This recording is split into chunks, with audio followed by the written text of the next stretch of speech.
Welcome back to Hope TV. Today's show is all about money, and author Kelley Keehn is in studio today, and she's helping us out with our credit reports and with debt.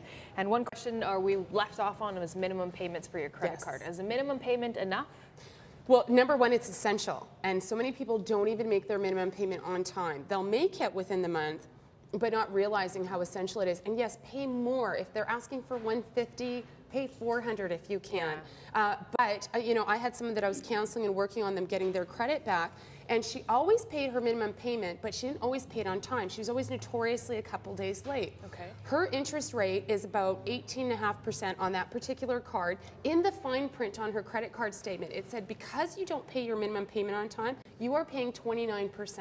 Until you pay consistently for 6 months your payment on time, you will be paying the 29% instead of the 18.5%.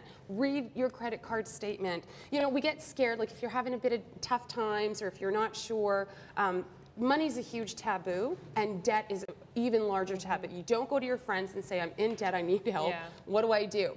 But it's essential that you read your statements and start to empower yourself. Well, here's something that's not that smart, but I know a lot of people have done. What happens if you were really nice when you were younger and you co-signed a credit card for your boyfriend or your girlfriend at the time, and now they're not paying the bill and you're stuck on this co-sign? Is there any way to get out of that, or are you kind of just stuck?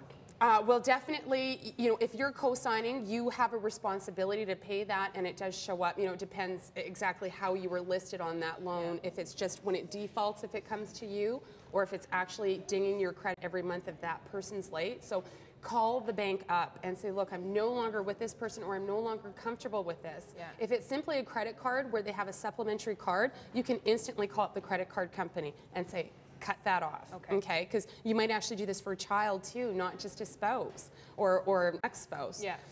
But definitely empower yourself, call them, they will want to help you, and maybe you can wrap it up into another loan that now you have control over.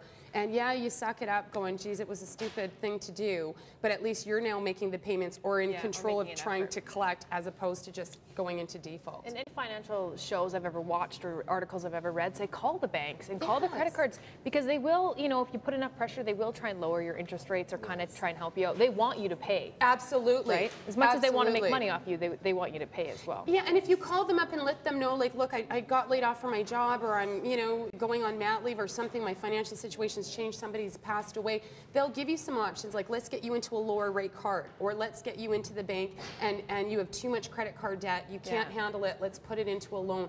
They'll give you some options to look at. So yeah, don't fear your creditors, give them a call. Okay, so then on the other end, when you're going, let's say, and you want a new car, or you're getting a mortgage and your credit report's being pulled, who can pull that? Because is it detrimental if you have like 5 people pull it in 1 month? Good question. Now, you have on your credit report what's called hard hits and what's called soft hits, okay? Hard hits absolutely can pull your score down, and dramatically so. Soft hits don't affect you at all. So that's if I pull my own credit bureau.